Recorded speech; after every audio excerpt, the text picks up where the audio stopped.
요한이 전한 거룩한 복음입니다. 그때 예수님께서 갈릴레아 호수, 곧 티베리아스 호수 건너편으로 가셨는데 많은 군중이 그분을 따라갔다. 그분께서 병자들에게 일으키신 표징들을 보았기 때문이다. 예수님께서는 산에 오르시어 제자들과 함께 그곳에 앉으셨다. 마침 유다인들의 축제인 파스카가 가까운 때였다. 예수님께서는 눈을 드시어 많은 군중이 당신께 오는 것을 보시고 필립보에게 저 사람들이 먹을 빵을 우리가 어디에서 살 수 있겠느냐 하고 물으셨다. 이는 필립보를 시험해 보려고 하신 말씀이다. 그분께서는 당신이 하시려는 일을 이미 잘 알고 계셨다. 필립보가 예수님께 대답하였다. 저마다 조금씩이라도 받아 먹게 하자면 200데나리온 어치빵으로도 충분하지 않겠습니다. 그때 제자들 가운데 하나인 시몬 베드로의 동생 안드레아가 예수님께 말하였다. 여기 보리빵 5개와 물고기 2마리를 가진 아이가 있습니다만 저렇게 많은 사람에게 이것이 무슨 소용이 있겠습니까? 그러자 예수님께서 사람들을 자리 잡게 하여라 하고 이르셨다. 그곳에는 풀이 많았다. 그리하여 사람들이 자리를 잡았는데 장정만도 그 수가 5,000명쯤 되었다. 예수님께서는 빵을 손에 들고 감사를 드리신 다음 자리를 잡은 이들에게 나누어 주셨다. 물고기도 그렇게 하시어 사람들이 원하는 대로 주셨다. 그들이 배불리 먹은 다음에 예수님께서는 제자들에게 버려지는 것이 없도록 남은 조각을 모아라 하고 말씀하셨다. 그래서 그들이 모았더니 사람들이 보리빵 5개를 먹고 남긴 조각으로 12광주리가 가득 찼다. 사람들은 예수님께서 일으키신 표징을 보고 이분은 정말 세상에 오시기로 되어 있는 그 예언자시다 하고 말하였다. 예수님께서는 그들이 와서 당신을 억지로 모셔다가 임금으로 삼으려 한다는 것을 아시고 혼자서 다시 산으로 물러가셨다. 주님의 말씀입니다. 그리스도님 찬미합니다. 찬미의 주님, 오늘은 부활 제2주간 금요일입니다. 오늘 복음은 갈릴레아 호수 인근에서 있었던 빵의 기적 이야기입니다. 이 기적은 주님의 제자들에게 무척 깊은 인상으로 남았었고 그 사도들의 가르침을 들은 그리고 예수님을 믿게 된 후대의 초기 그리스도교 신자들에게도 강렬한 신앙의 내용이 되었습니다. 그래서 네 복음서 마테오, 마르코, 루카, 요한복음 모두에 공통적으로 기록되어 있습니다. 사실 네 복음서에 모두 다 나오고 있는 기적은 그리 많지 않습니다. 근데 오늘 우리가 들은 이 요한복음에서는 그 의미가 더욱 심오합니다. 왜냐하면 이 표징이 단순히 기적 사건 자체만을 가리키는 것이 아니라 성체성사를 암시하고 있기 때문입니다. 그전에도 한번 말씀드렸었는데요. 요한복음에서는 최후의 만찬 내용이 나오고 있지 않습니다. 그 자리에 제자들의 발을 씻어주신 이야기가 자리에 있습니다.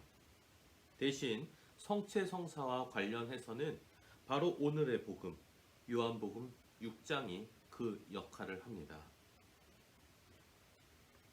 기적 이야기의 시간적 배경은 유다인들의 축제인 파스카가 가까운 때라고 하였습니다. 주님께서 제자들과 나누셨던 그 최후 만찬은 이스라엘의 파스카 축제 식사였었죠. 이 빵의 기적이 시기적으로 파스카와 연관된다라고 표현하고 강조함으로써 성체성사를 떠올리도록 해주고 있습니다. 예수님께서 빵을 나누어 주시기 전에 하신 행동은 무척 인상적입니다. 주님께서는 빵을 손에 들고 감사를 드리셨다라고 하죠. 빵을 손에 들고 감사를 드린다라는 것은 우리 미사 중 성찬 전례에도 나오는 표현입니다. 그리고 다른 복음서에서는 빵을 드시고 찬미를 드리셨다라고 하지만 요한복음에서 감사를 드리셨다라고 합니다. 여기에서 나오는 감사라는 말은 에우카리스티아, 즉 성찬례를 일컫는 또 다른 말이기도 합니다. 그래서 요한복음은 찬미라는 말 대신 감사라는 단어를 사용함으로써 성체성사와의 연관성을 더욱 강조한 것입니다. 예수님께서 필립보에게 질문을 하시지요. 저 사람들이 먹을 빵을 우리가 어디에서 살 수 있겠느냐? 필립보는 갈릴레아 인근 갈릴레아 호수 북쪽에 위치한 벳사이다라는 마을 출신입니다. 그래서 그곳 지리나 주변 상황을 잘 알고 있어서 그가 질문의 대상이 되었으리라 짐작해 볼 수 있습니다. 그런데 예수님께서 그 필립보에게 원하셨던 대답은 빵 가게가 어디이며 그곳에 빵을 얼마나 많이 보유했는지와 같은 정보가 아니었습니다.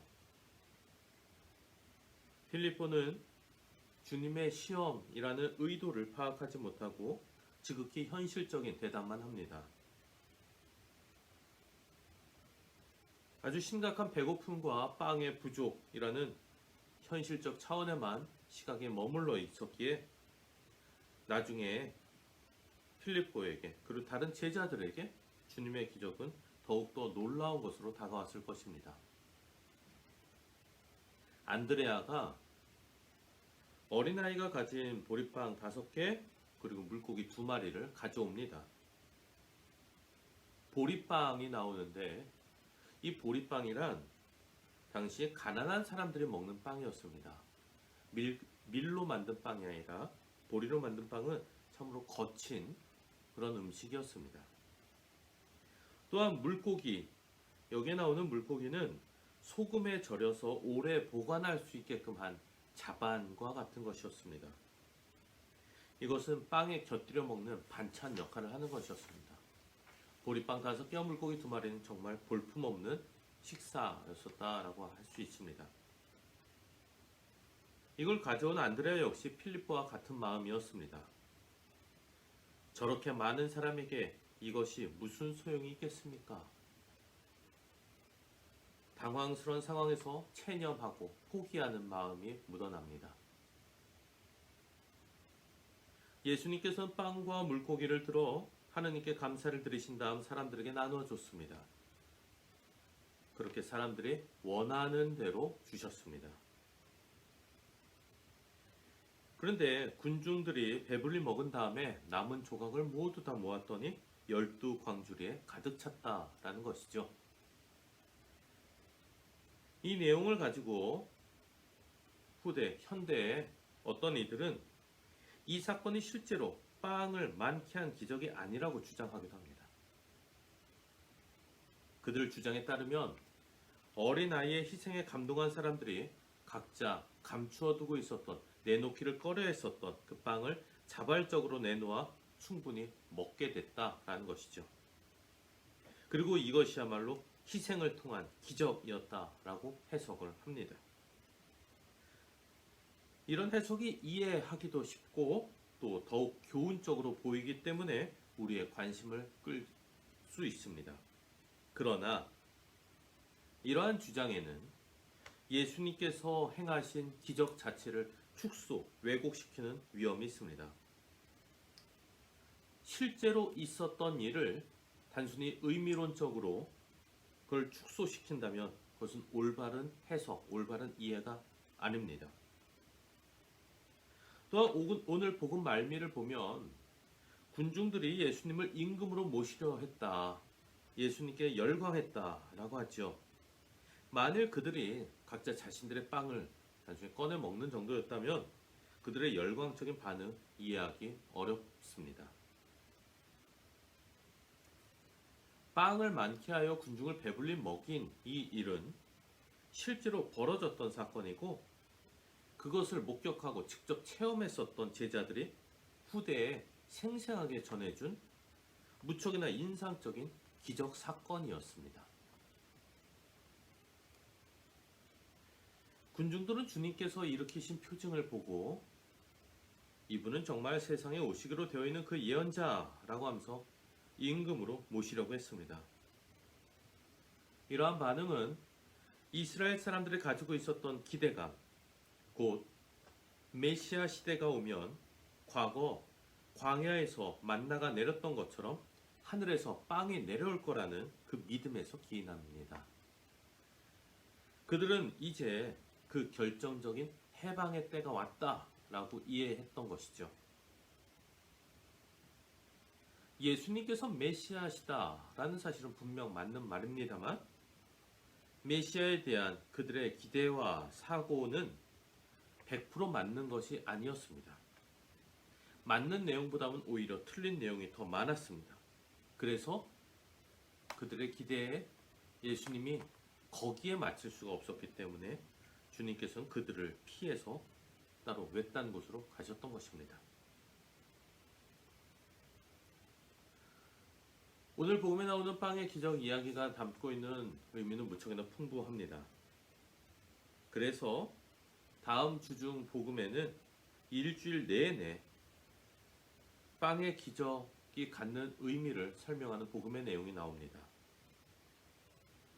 그것을 통해 예수님 당신은 누구이신지 더욱더 분명하게 드러날 것입니다. 어찌됐든 사람들의 필요를 그 누구보다도 깊이 아시고 그것을 채워주신 예수님께서 우리의 주님이심을 기쁘게 생각합시다. 그리고 주님께 의지하면서 우리 오늘 하루 또 기쁘게 지내도록 합시다. 감사합니다.